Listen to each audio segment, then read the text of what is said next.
There are many kinds of tanks in the world. They come in different sizes and shapes, but some are really unique. The A7V German tank was one of these bizarre tanks. It was created in response to the appearance of the British tanks on the Western Front during World War I. The British nicknamed the sole German tank to operate on the battlefields of France and Belgium the Moving Fortress. It was big, tall, and remarkably rapid.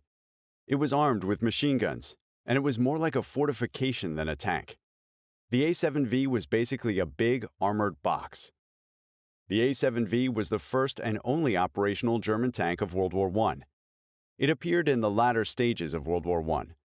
100 vehicles were ordered in early 1918, but only 20 were delivered. All tanks were given nicknames by their crews. Only one A7V survived, the one nicknamed Mephisto.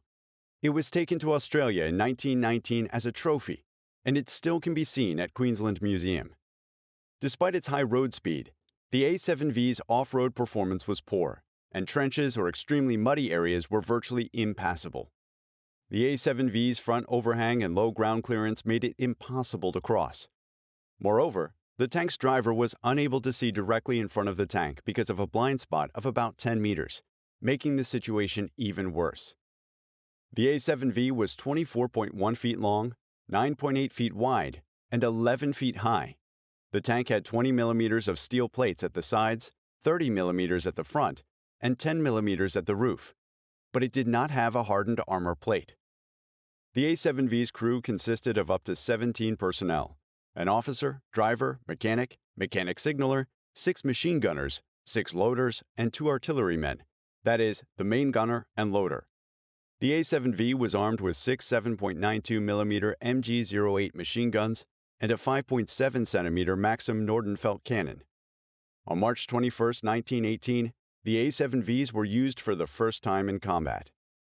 A7Vs under the command of Captain Greif were deployed north of the St. Quentin Canal.